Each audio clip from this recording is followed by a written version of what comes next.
firstly, how has the year started for Acre Lane Capital in terms of property development inquiries, completions, and your general outlook on the industry?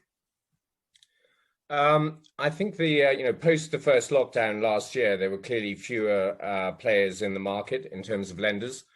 So we've definitely seen a material uplift in origination. We're probably originating at 2 to 3 times the previous rate from pre-first lockdown. The challenge is, and as you, I don't know whether you published it today, but the article about how long it takes to close loans at the moment. The challenge is the loan closing time, and we've recently set up a portal which is available to everyone effectively who's connected with that loan, from the borrower to the broker to the loan borrower's solicitor to our sales guys, our underwriters, and our lawyers. And the intent of that, and actually we started obviously working on this a while ago, because we realized that just the length of time it takes to close a loan is wholly unacceptable, both for the borrower and the lender, and actually interestingly for lawyers as well.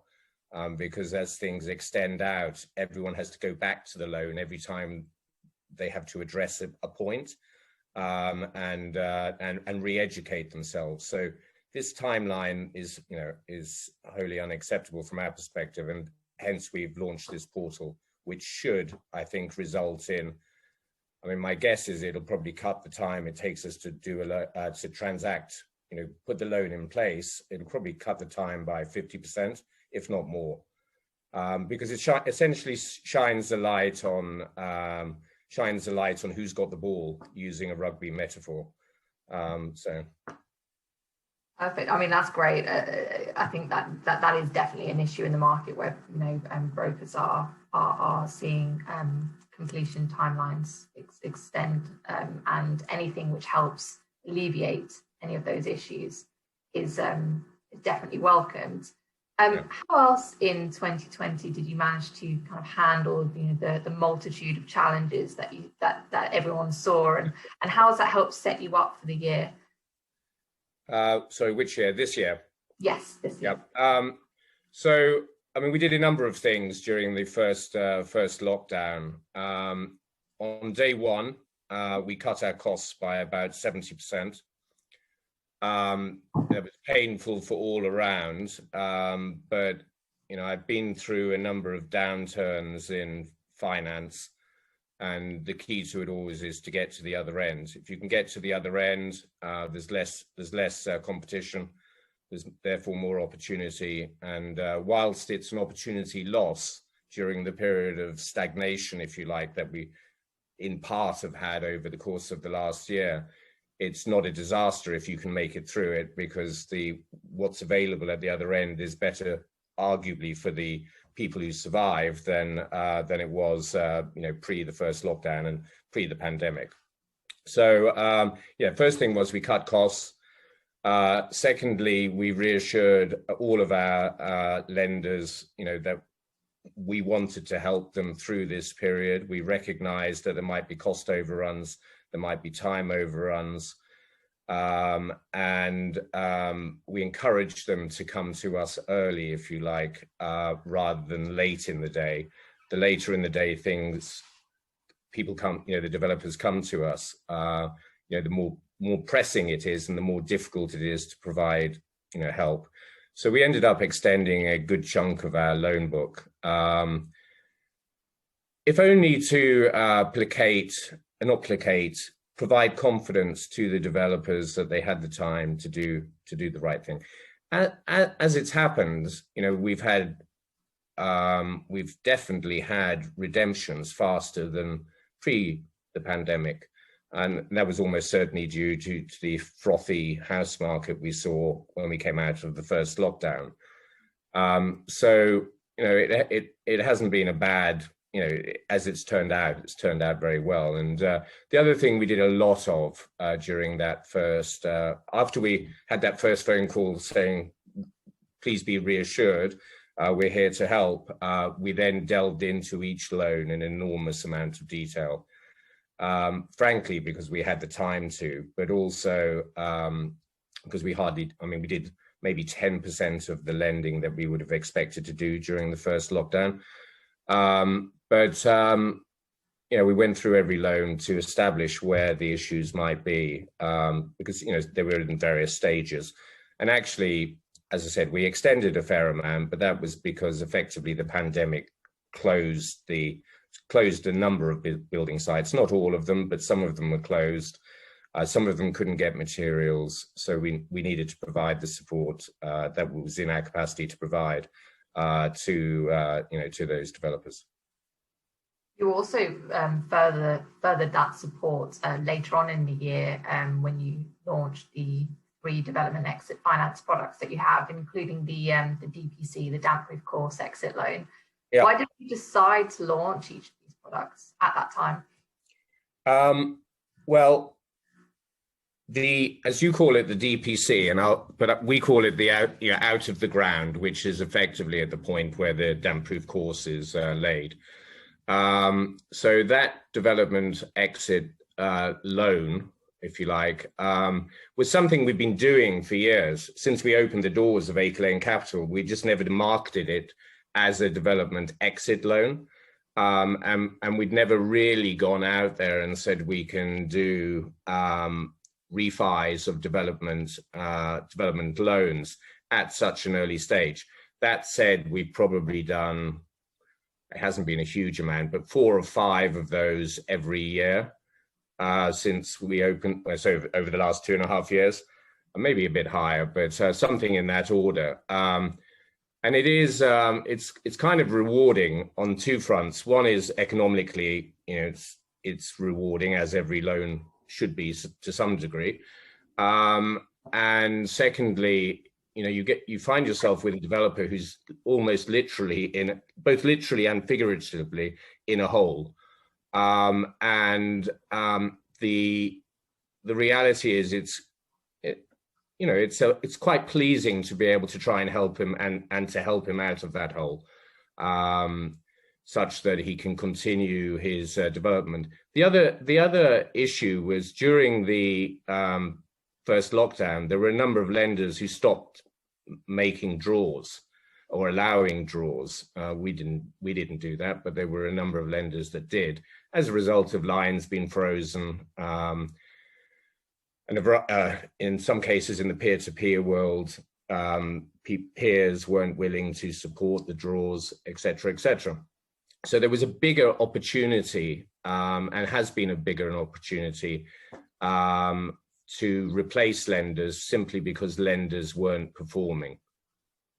So that was another reason for drawing attention to it by launching it within our sort of development exit product range, which it goes from the first, as soon as the product or the site becomes gets out of the ground or is at the DPC level, from that moment onwards, we've basically got 3 products in essence, which we can offer. One is at DPC, one is at wind and watertight, and one is at practical completion. And we found there's been a huge amount of interest in all of them. Less in the DPC product, just because there's less people who have problems at that stage. More at wind and watertight and a lot at practical completion. Why do you think that you're seeing, apart from obviously lenders, the non-performing lenders who potentially have stopped doing the draws, as you mentioned, what are you seeing as the most common causes of a developer needing one of these development exit loans? And do you expect to see demands continue to rise this year? Yes. I think that in a nutshell, the 2 reasons why, apart from lenders not making those draws, the 2 reasons why there is a demand for development exit product is time and money. So time overruns and overspends on site. Why is there time overruns? Well, in each lockdown, there's been various degrees of problems getting materials and labor. And secondly, I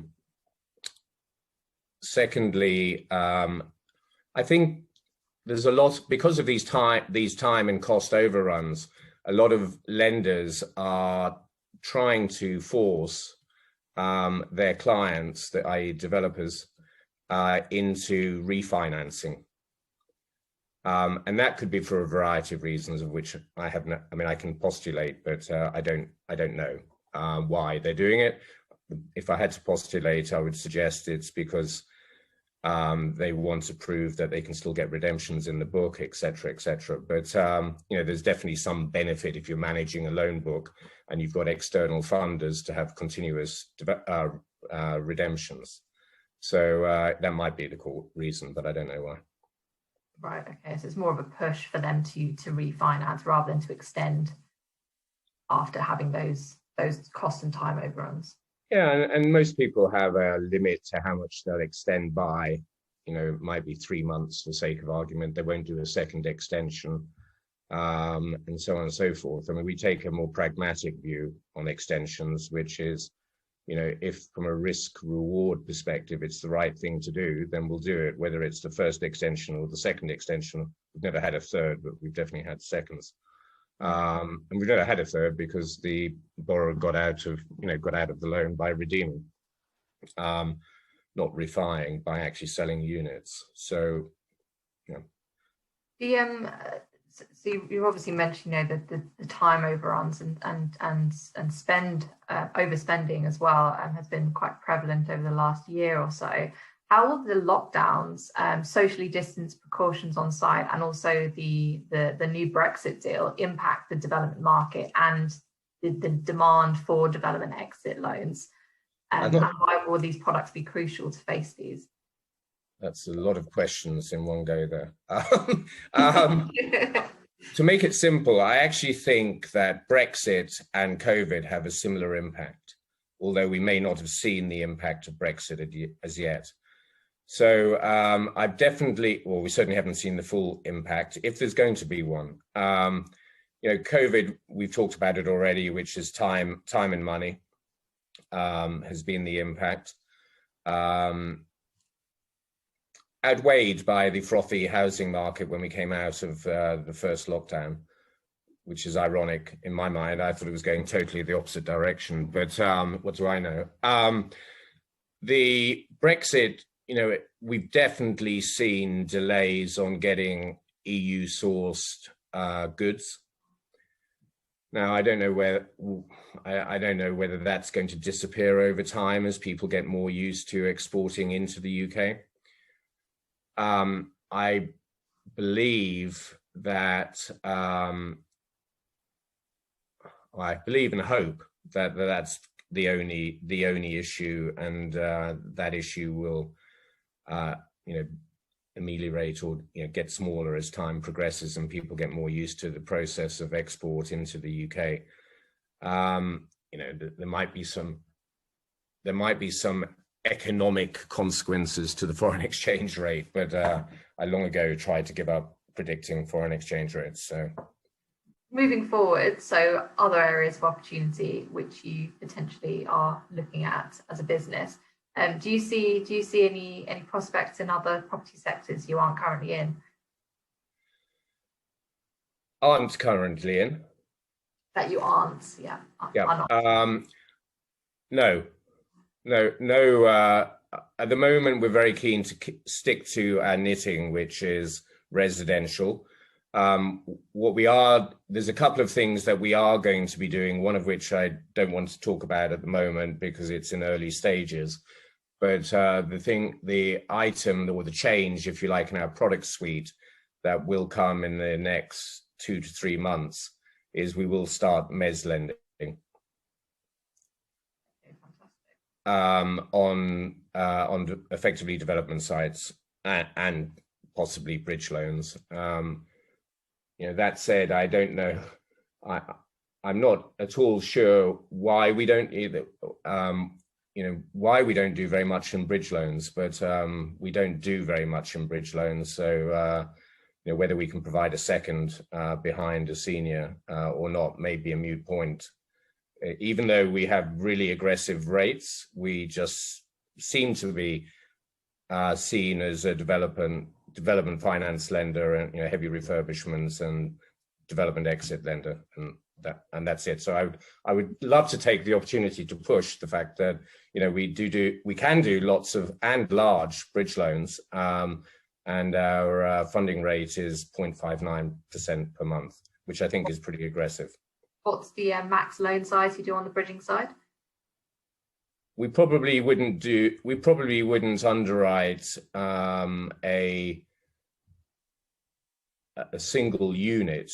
We have no real issue doing multiple units up to a very large size, as long as the multiple unit size is not, the single individual unit within the multiple units isn't too large in terms of what we like to lend on are ordinary homes for ordinary people.